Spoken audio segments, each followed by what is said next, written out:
One small step for man, one giant leap for mankind. Begitulah ungkapan legendaris yang dicetuskan Neil Armstrong hampir 50 tahun lalu. Pada 1969, Amerika Serikat memenangkan perlombaan pendaratan di bulan. Uni Soviet dikalahkan lantaran keterbatasan pembiayaan dan perbedaan pendapat antara para perancang utama pesawat ruang angkasa.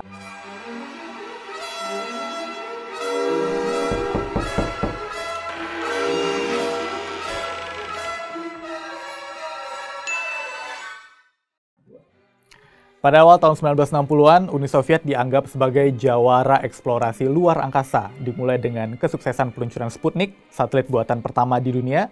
Pada tahun 1957, Uni Soviet memperkokoh posisinya di bidang antariksa dengan mengirim manusia pertama ke luar angkasa, Yuri Gagarin, dengan roket Vostok pada 12 April 1961.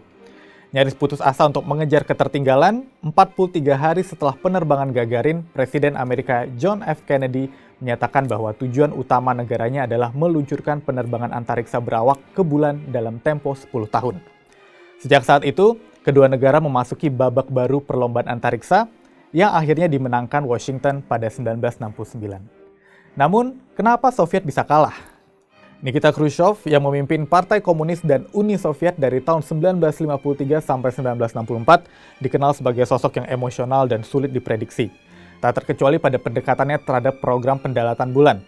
Saat bertemu dengan Sergei Korolev, insinyur dan perancang pesawat antariksa Soviet yang terkemuka, yang memainkan peran penting dalam peluncuran Sputnik dan Vostok, Khrushchev mengatakan kepadanya bahwa uang negara untuk program bulan telah habis. Namun setahun kemudian, dia bilang sama Korolev sebaliknya, kita tidak akan menyerahkan bulan kepada orang Amerika. Ambil semua dana yang Anda butuhkan. Namun, alih-alih mengatur alur komando langsung antara pemerintah dan ilmuwan, pemerintah malah meluncurkan dua program saingan, yaitu pengembangan roket untuk misi penerbangan dan pendaratan bulan. Satu dipimpin oleh Korolev, sedangkan yang satu lagi dikepalai oleh seorang akademisi lainnya bernama Valery Chilomey.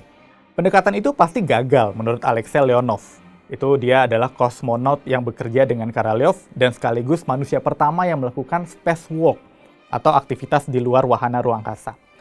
Menurutnya, hubungan yang sangat rumit antara Korolev dan Chilomey dan persaingan antara keduanya justru merugikan kepentingan bersama Uni Soviet. Boris Chertok, perancang roket yang juga bekerja dengan Korolev, sependapat. Di tengah hujan kritikan dari sesama rekan ilmuwan, Korolev terpaksa menyederhanakan proyeknya, roket N1, dan mengencangkan anggaran. Keputusan itu ternyata menjadi sebuah kesalahan. Situasi terus memburuk. Dengan didepaknya Khrushchev dari kursi kekuasaan pada tahun 1964, tokoh-tokoh kunci yang bekerja dalam proyek bulan pun akhirnya disingkirkan dan diganti. Namun yang paling berpengaruh terhadap ini semua adalah meninggalnya Korolev pada 1966. Setelah kematian Korolev, pemerintah mulai mengabaikan program bulan. Sebagaimana yang ditulis Chertok dalam bukunya, tahun 60-an adalah masa penuh ketegangan antara Amerika dan Uni Soviet. Dia menggambarkan saat itu dunia seperti berada di jurang peperangan nuklir. Walaupun Uni Soviet berada di atas angin dalam kompetisi antariksa gara-gara keberhasilan Gagarin, terungkap informasi bahwa Washington punya 20 kali lebih banyak senjata daripada Uni Soviet. Nah, merasa terancam, pemerintah terpaksa mengambil tindakan dan mulai mengalokasikan lebih banyak uang untuk memperkuat gudang persenjataannya, baik di bawah pimpinan Khrushchev maupun para pemimpin setelahnya, dengan mengorbankan program eksplorasi luar angkasa. Keputusan ini terbukti membuat Uni Soviet tertinggal setelah teknologi ruang angkasa Amerika berhasil menyalip dan memimpin perlombaan. Roket Saturn V yang meluncurkan Apollo 11 ke luar angkasa pada 1969 mampu membawa muatan hingga 140 ton. Sedangkan N1, analog Soviet terdekatnya yang diciptakan Korolev dan penerusnya, cuma mampu bawa 75 ton. Selain itu, roket Amerika menggunakan hidrogen cair yang jauh lebih hemat energi daripada bahan bakar minyak tanah yang digunakan Soviet. Uni Soviet berusaha mengejar ketertinggalan, tapi keempat roket yang berusaha diluncurkan berakhir gagal.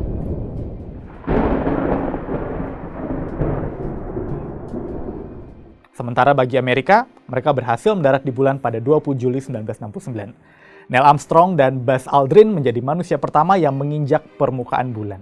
Setelah itu, Kremlin memutuskan bahwa tak ada lagi gunanya untuk menghabiskan uang untuk program bulan yang telah dimenangkan Washington. Di sisi lain, seperti yang Chertok ungkapkan dalam bukunya, penghematan ini ternyata membuat Soviet mencapai keseimbangan nuklir strategis pada 1980. Tapi ini jadi kisah lain untuk lain waktu. Yang menarik, walau Uni Soviet kalah dalam kompetisi menuju bulan, Uni Soviet justru adalah yang pertama memotret sisi gelap bulan. Nah, jadi sebelum Neil Armstrong menginjakkan kakinya di bulan tahun 1969, bulan itu amat misterius bagi umat manusia.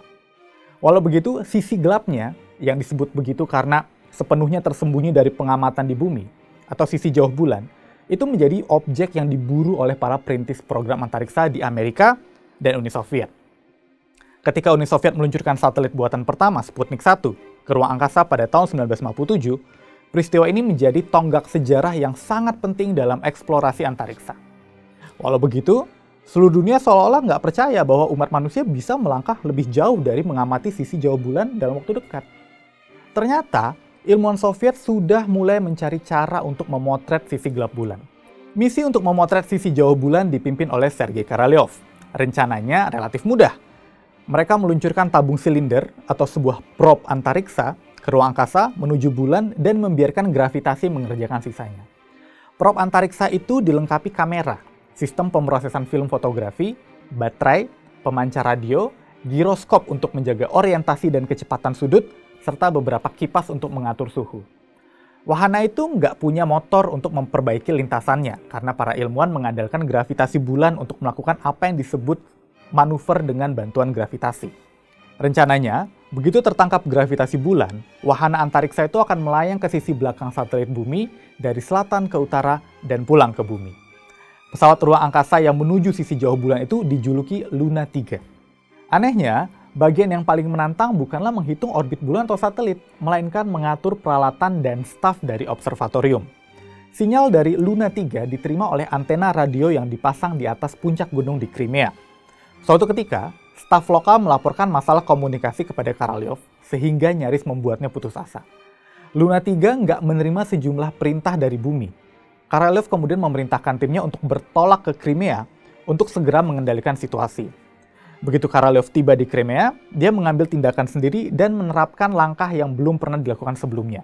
Atas perintahnya, kapal-kapal armada Laut Hitam harus menghentikan seluruh komunikasi.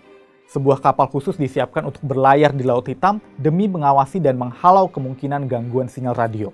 Sementara polisi lalu lintas memblokir jalan di dekat observatorium.